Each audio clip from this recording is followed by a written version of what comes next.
Berjumpa lagi dalam permenungan kita edisi Selasa 5 September 2023, Pekan Biasa ke-22.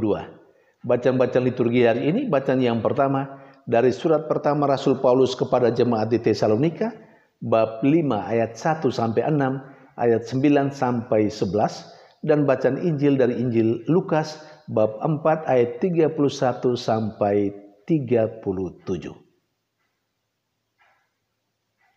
Jemaat di Tesalonika, seperti yang diceritakan dalam bacaan yang pertama hari ini, sebenarnya sudah tahu secara teoritis tentang hidup bersama dengan Tuhan di hari esok di dunia yang baru.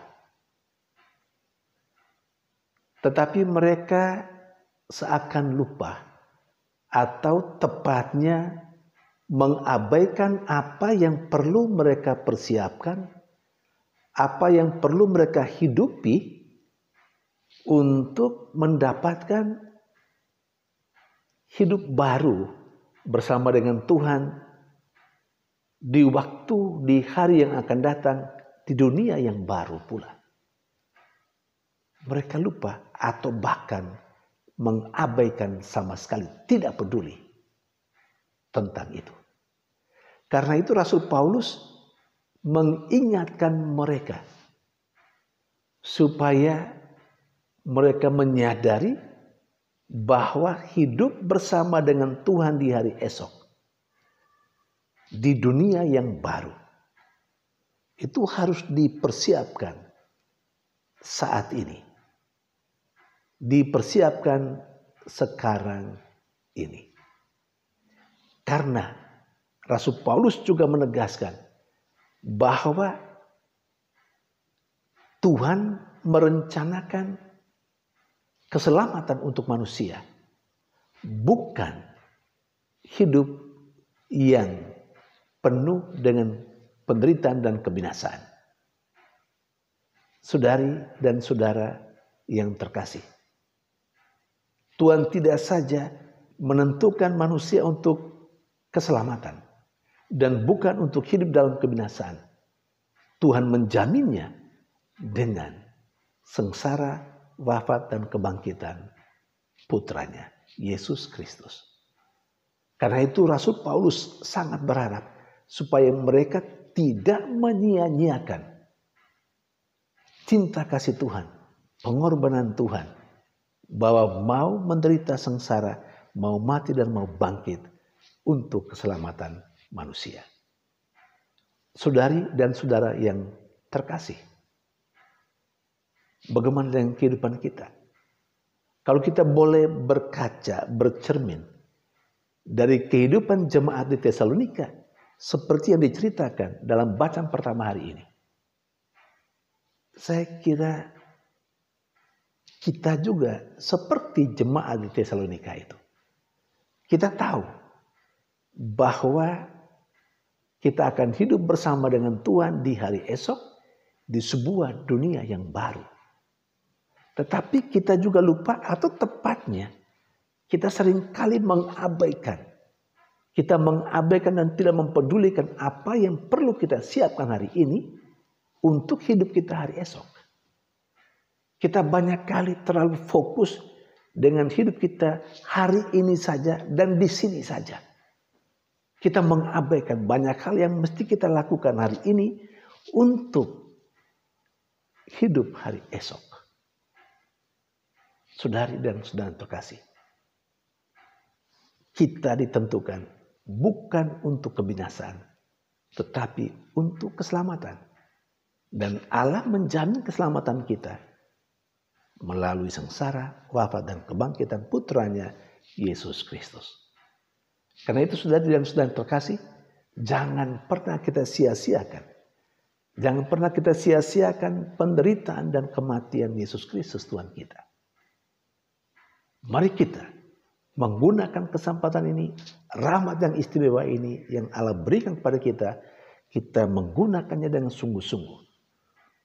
Supaya pengorbanan Kristus yang terjadi 2000 tahun yang lalu, yang berguna untuk hidup kita hari ini dan hari esok bersama dengan Tuhan, betul-betul kita rasakan faedahnya, kegunaannya, manfaatnya. Saudari dan saudara yang terkasih, sementara dalam bacaan Injil hari ini ada 2 poin yang patut kita renungkan. Poin yang pertama, teriakan dari seorang yang kerasukan setan. Ketika melihat Yesus, dia berteriak, "Hai engkau Yesus orang Nazaret, apa urusanmu dengan kami? Engkau datang hendak membinasakan kami?" Kata-kata ini, engkau datang untuk membinasakan kami.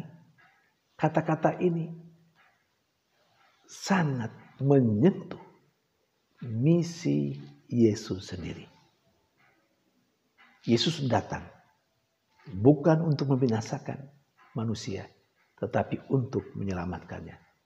Dan itu pula lah yang sudah ditegaskan dalam bacaan pertama oleh Paulus kepada jemaat di Tesalonika. Bahwa Allah menentukan manusia untuk keselamatan, bukan untuk kebinasaan. Nah, teriakan kata-kata orang yang kerasukan setan, sekali lagi menyentuh inti misi Yesus Kristus. Dan Yesus tidak membinasakannya. Yesus menyelamatkannya. Saudari dan saudara yang terkasih, sebagaimana Yesus, demikian pun kita para pengikutnya seharusnya seperti itu. Jadi keberadaan kita, kehadiran kita di mana saja, kita hadir, kita ada, tidak untuk membinasakan orang. Tidak untuk membinasakan sesama kita. Tapi kita hadir, kita ada untuk menyelamatkan sesama kita. Apakah kita menyadari itu? Kalau kita sungguh menyadari itu, kita tidak akan pernah membuat sesama kita merasa sakit hati, merasa kecewa, atau kehadiran kita tidak membuat mereka merasa tidak nyaman dalam kehidupannya.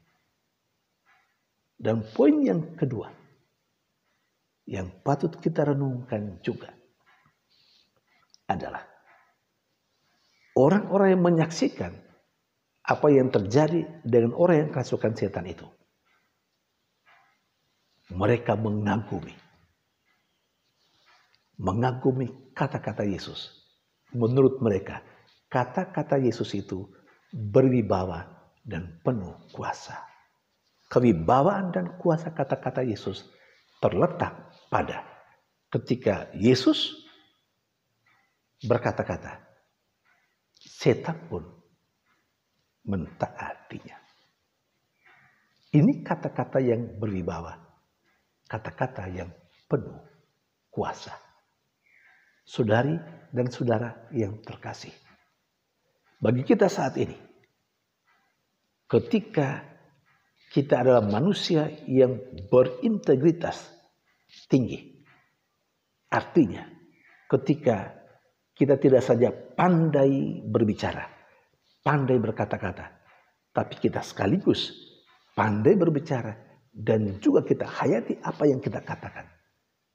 Itu integritas kehidupan kita, membuat kita, menurut hemat saya, memiliki kata-kata yang penuh wibawa dan kuasa. Artinya, ketika kita mengatakan sesuatu, orang akan mendengarkannya dan orang pasti akan mengikutinya.